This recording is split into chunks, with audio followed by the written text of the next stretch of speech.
வணக்கம். கதிரவன் நியூஸின் இன்றைய நாளுக்கான மதிய நேர பிரதான செய்திகள். முதலில் தலைப்புச் செய்திகள். அஸ்வசம 2ஆம் கட்ட பயனாளர்கள் பட்டியல் வெளியீடு. பண்டிகை காலத்தை முன்னிட்டு காவல்துறை செயல்படுத்தும் விசேட பாதுகாப்பு திட்டம்.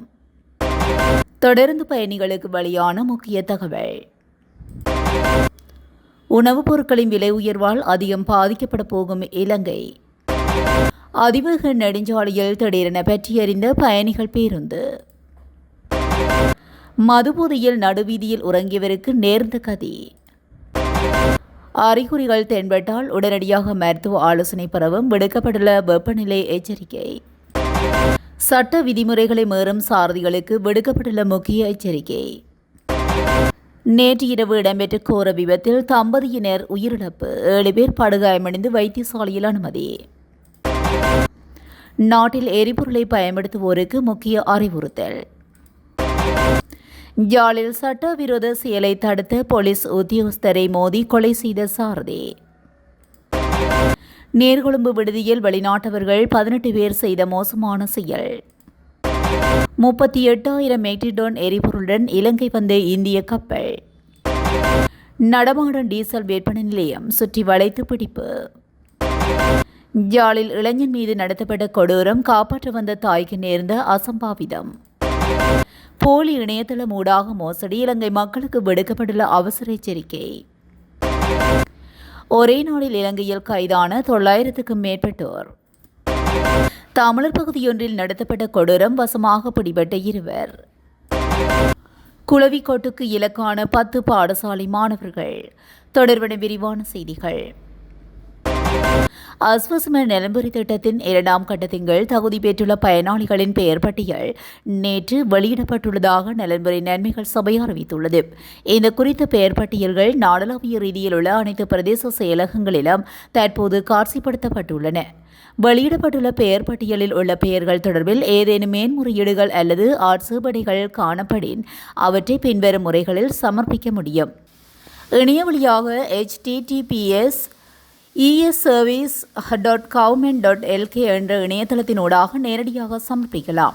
விண்ணப்ப படிவங்கள் மூலம் www.wbb.government.lk இணையதளத்தில் விண்ணப்பத்தை பதிவிறக்கம் செய்ததோ அல்லது அந்தந்த பிரதேச செயலகங்கள் மற்றும் கிராம உத்தியோகர்களிடம் பெற்றுக்கொண்டோ அதனை பூர்த்தி செய்து உரிய பிரதேச செயலகத்தில் ஒப்படைக்க வேண்டும். பிரதேச செயலகங்களில் உள்ள நலன்புரி பிரிவின் அதிகாரிகளின் உதவியுடனோ அல்லது பிரதேசத்தில் உள்ள அங்கீகரிக்கப்பட்ட தொலைத்தொடர்பு நிலையங்கள் ஊடாகவோ இணைய வழியில் விண்ணப்பிக்கலாம். அனைத்து மேன்முறையீடுகளும் ஆட்சேபனைகளும் 2026 ஏப்ரல் மாதம் 10ஆம் தேதிக்கு முன்னர் சமர்ப்பிக்கப்பட வேண்டும். ஒருவர் ஒரு முன் மேன்முறையீட்டை மட்டுமே சமர்ப்பிக்க முடியும். தகுதியற்ற நபர்கள் பட்டியலில் உள்வாங்கப்பட்டிருப்பது உறுதி செய்யப்பட்டால் அவர்களுக்கு எதிராக பொதுமக்கள் ஆட்சேபனை தெரிவிக்க முடியும்.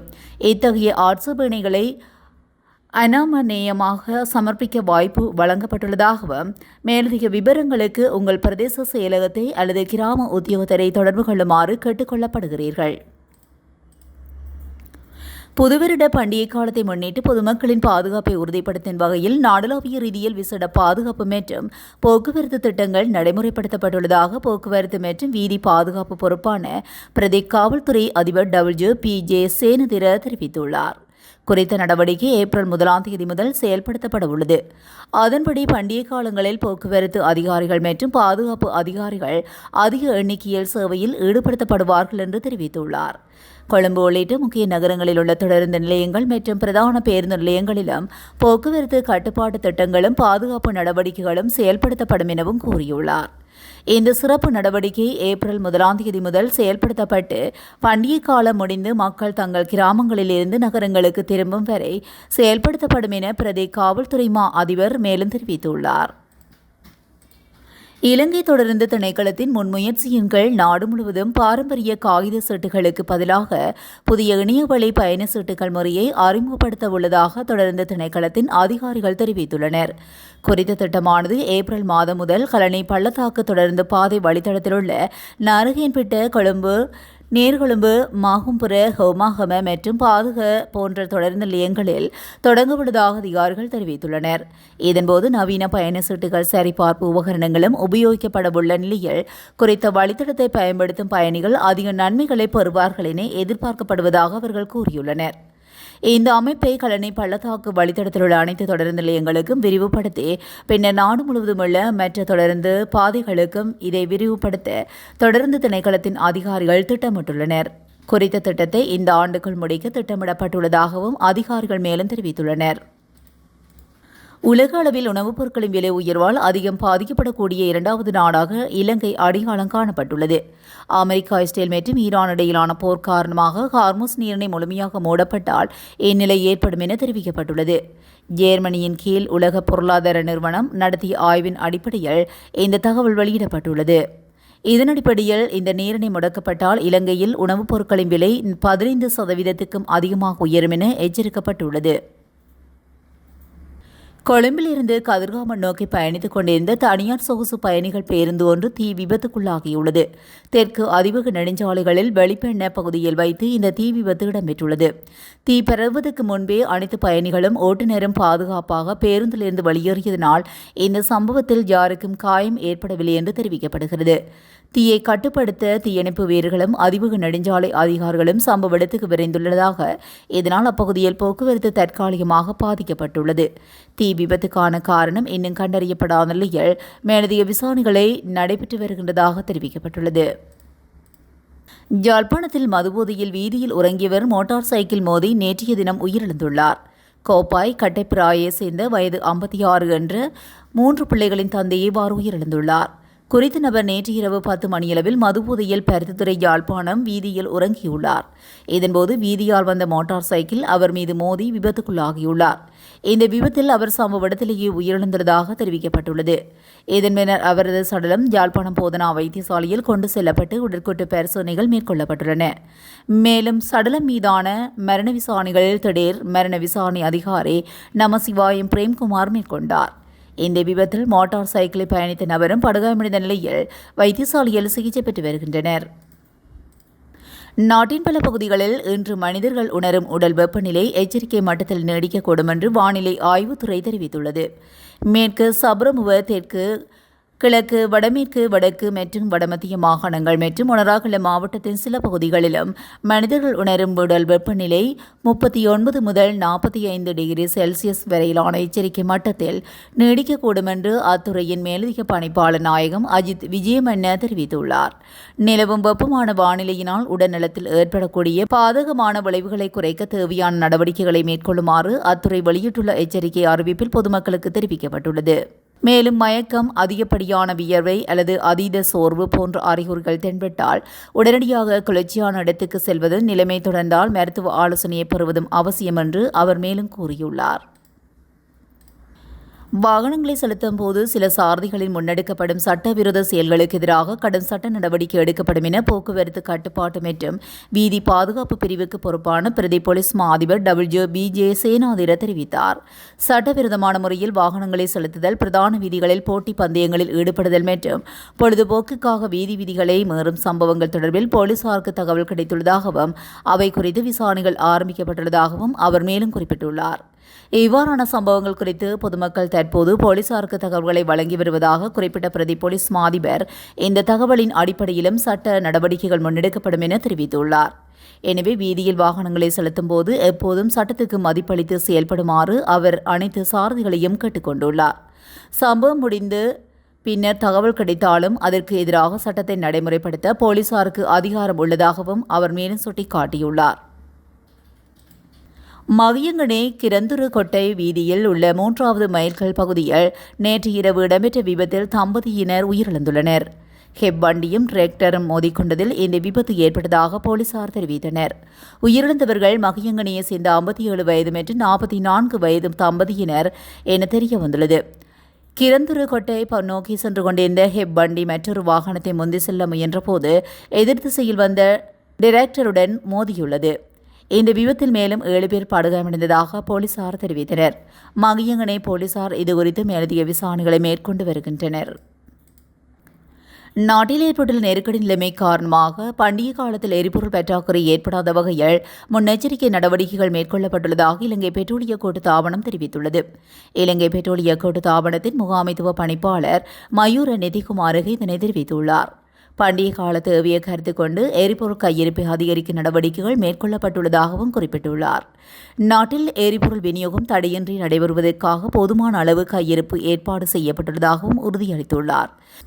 இதன் ஒரு பகுதியாக 92 ஒக்டேன் பெட்ரோல் 30,000 மெட்ரிக் டன் மற்றும் 95 ஒக்டேன் பெட்ரோல் 5200 மெட்ரிக் டன் கொண்ட கப்பல் ஒன்று கொழும்பு துறைமுகத்தை வந்தடைந்துள்ளது.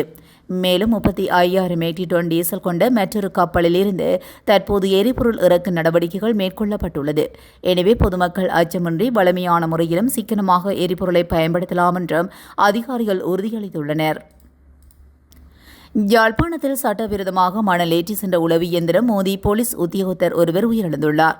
கொடிகாமம் பகுதியில் வீதி சோதனை நடவடிக்கையில் ஈடுபட்டிருந்த போலீஸ் குழுவினர் மணலேற்றி வந்த உளவு இயந்திரத்தை மறிக்க முற்பட்ட வேளை உளவு இயந்திரத்தை செலுத்தி வந்தவர் அதன் வேகத்தை அதிகரித்து போலீஸ் குழுவினர் மீது மோதிவிட்டு தப்பி சென்றுள்ளார். உளவு இயந்திரம் மோதியதில் போலீசார் சார்ஜென்ட் தர அதிகாரியான ஆல்பர்ட் என்பவர் உயிரிழந்துள்ளார். உயிரிழந்த போலீஸ் அதிகாரியின் சடலம் சாவகச்சேரி போலீஸ் நிலையத்தில் ஒப்படைக்கப்பட்டுள்ளது. இந்நிலையில் விபத்தினை ஏற்படுத்திய உளவு இயந்திர சாரதியை கைது செய்வதற்கு விசேட போலீஸ் குழுக்கள் களமிறங்கி தீவிர விசாரணையை முன்னெடுத்துள்ளனர். இலங்கையில் தங்கியிருந்து இணையதளம் ஊடாக முன்னெடுக்கப்பட்ட பாரிய நிதி மோசடி தொடர்பாக 16 சீன பிரஜைகள் மற்றும் 2 கம்போடியா பிரஜைகள் உட்பட 18 பேர் நீர்கொழும்பில் கைது செய்யப்பட்டுள்ளனர். நீர்கொழும்பு போலீசார் நேற்று மேற்கொண்ட விசேட சுற்றி வளைப்பின் போது அங்கிருந்த விடுதியொன்றில் தாங்கியிருந்த நிலையிலேயே அவர்கள் கைது செய்யப்பட்டுள்ளனர். சந்தேக நபர்களிடமிருந்து மோசடிக்கு பயன்படுத்தப்பட்ட பெருமளவிலான கணனிகள், மடிக்கணனிகள் மற்றும் அது சார்ந்த இலத்திரனியல் உபகரணங்களை போலீசார் கைப்பற்றியுள்ளனர். கைது செய்யப்பட்ட 18 சந்தேக நபர்களும் நீர்கொழும்பு நீதவான் நீதிமன்றத்தில் ஆஜர்படுத்தப்பட்டதை தொடர்ந்து அவர்களை எதிர்வரும் ஏப்ரல் 6ஆம் தேதி வரை விளக்கமறியலில் வைக்குமாறு நீதவான் உத்தரவிட்டுள்ளார். 38,000 மெட்ரிக் டன் எரிபொருள் கொண்ட இந்திய கப்பல் ஒன்று இன்று கொழும்பை வந்தடைந்துள்ளது.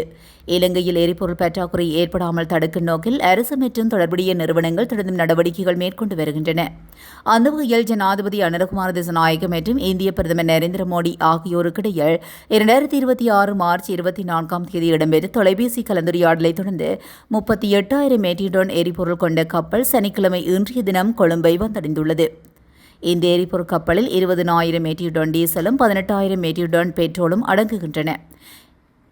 கேகாலை அம்பிபுஷ பகுதியில் 1,200 லிட்டர் டீசலை சட்டவிரோதமாக விற்று வந்த நடமாடும் வாகனமும் ஒரு நபரும் போலீசாரால் கைது செய்யப்பட்டுள்ளனர்.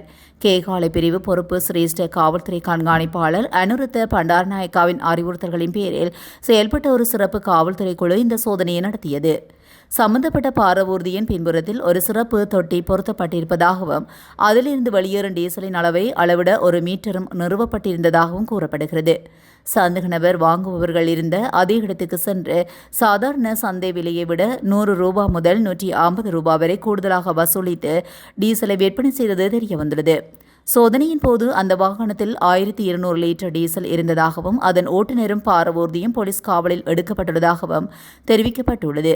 மேலும் சம்பவம் தொடர்பிலான விசாரணைகளை கேகாலை போலீசார் மேற்கொண்டு வருகின்றனர். யாழ்ப்பாணத்தில் இளைஞர் மீது நேற்று மாலை கொடூர கத்திவெட்டு தாக்குதல் இடம்பெற்றதாக தெரிவிக்கப்படுகிறது. 2 நபர்களுக்கிடையில் இடம்பெற்ற முரண்பாட்டால் கொடூர தாக்குதல் சம்பவம் இடம்பெற்றுள்ளது. இதன்போது தாயார் குறுக்கே வந்த நிலையில் தாயார் மீதும் தவறுதலாக தாக்குதல் இடம்பெற்றதாக தெரிவிக்கப்படுகிறது. இந்நிலையில் படுகாயமடைந்த நபர் சிகிச்சைக்காக யாழ்ப்பாணம் போதனா வைத்தியசாலையில் சேர்க்கப்பட்டார். தாக்குதலை மேற்கொண்ட நபர் யாழ்ப்பாணம் போலீஸ் நிலையத்தில் சரணடைந்ததாக தெரிவிக்கப்பட்டுள்ளது. தங்களது அதிகாரப்பூர்வ இணையதளத்தை போன்ற ஒரு போலி இணையதளத்தை பயன்படுத்தி மோசடி நடைபெறுவது குறித்து தகவல் வந்துள்ளதாக தபால் திணைக்களம் தெரிவித்துள்ளது. ஒரு பார்சலை பெறுவதற்கு கட்டணம் செலுத்த வேண்டும் என்று வாடிக்கையாளர்களுக்கு கைபேசி குறுஞ்செய்தி மூலமாக தெரிவித்து அந்த தொகையை ஆன்லைனில் செலுத்துமாறு கோரி மோசடி நடைபெற்று வருவதாக அத்துறை அந்த அறிக்கையில் குறிப்பிட்டுள்ளது. இந்த மோசடியினான செயல்முறையின் கீழ் வாடிக்கையாளர்கள் பணம் செலுத்த நுழைவாயில் மூலம் தங்கள் அட்டை விவரங்களை உள்ளிடும்போது அவர்களின் வங்கிக் கணக்குகளில் உள்ள பண மோசடியாக பறிமுதல் செய்யப்படுகிறது. இதன் காரணமாக பொதுமக்கள் இந்த மோசடியான குறுஞ்செய்தி இணைப்புகள், போலி இணையதளங்கள் மற்றும் ஆன்லைன் பணம் செலுத்தும் கோரிக்கைகள் குறித்து எச்சரிக்கையாக இருக்க வேண்டும். அறியப்படாத இணைப்புகளை அணுக வேண்டாம் என்றும் தங்களது வங்கி அட்டை விவரங்கள் அல்லது OTP எண்களை மூன்றாம் தரப்பு நபர்களுக்கோ அல்லது இணையதளங்களுக்கோ ஒருபோதும் வழங்க வேண்டாம் என்றும் தபால் மாஸ்டர் ஜெனரல் RP சத்குமாரா மேலும் கேட்டுக்கொண்டார்.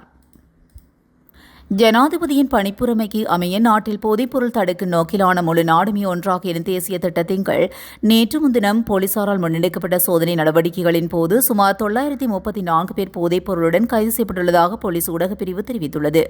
அத்துடன் தடுப்பு காவல் உத்தரவு பெற்ற 16 பேர் கைது செய்யப்பட்டுள்ளனர். இதேவேளை 934 சோதனைகள் நடத்தப்பட்டுள்ளதுடன் 9 பேர் புனர்வாழ்வு நிலையத்துக்கு அனுப்பி வைக்க பரிந்துரைக்கப்பட்டுள்ளதாகவும் தெரிவிக்கப்பட்டுள்ளது. வாள்வெட்டு தாக்குதல் நடத்தி ஒருவரை காயப்படுத்தி மோட்டார் சைக்கிள் ஒன்றை கொள்ளையிட்ட சம்பவத்துக்கு உதவிய சந்தேக நபர்கள் 2 கைது செய்யப்பட்டுள்ளனர். தங்கொட்டுவ போலீஸ் பிரிவுக்குட்பட்ட பகுதியில் நேற்று மாலை 2 மீது வாள்வெட்டு தாக்குதல் நடத்தி மோட்டார் சைக்கிள் கொள்ளையிடப்பட்டது. இந்த விடயம் தொடர்பாக சிலாபம் பிரதேச குற்றப்புலனாய்வு பிரிவினர் விசாரணைகளில் ஈடுபட்டனர். குறித்த விசாரணைகளின் அடிப்படையில் இந்த குற்றத்துக்கு திட்டமிட்டு உதவிய சந்தேக நபர்கள் 2 நேற்று மாலை கிரமிட்டியான சந்தியில் வைத்து கைது செய்யப்பட்டனர். பண்டாரவளை பகுதியில் நேற்று குளவிக்கொட்டுக்கு இலக்கான 10 பாடசாலை மாணவர்கள் பண்டாரவளை ஆதார வைத்தியசாலையில் சேர்க்கப்பட்டுள்ளதாக போலீசார் தெரிவித்தனர். நேற்று காலை குறித்த மாணவர்கள் பாடசாலை வளாகத்துக்கு விளையாடிக் கொண்டிருந்த போது திடீரென கலைந்த குளவிகள் மாணவர்களை கொட்டியுள்ளதாக தெரிவிக்கப்பட்டுள்ளது. இதனையடுத்து பாதிக்கப்பட்ட மாணவர்கள் பண்டாரவளை ஆதார வைத்தியசாலையில் அனுமதிக்கப்பட்டுள்ளதாக தெரிவிக்கப்பட்டுள்ளது. இத்துடன் மதிய நேர பிரதான செய்திகள் நிறைவடைகின்றன. தொடர்ந்தும் செய்திகளோடு இணைந்திருக்க கதிரவன் நியூஸுடன் இணைந்திருங்கள். நன்றி, வணக்கம்.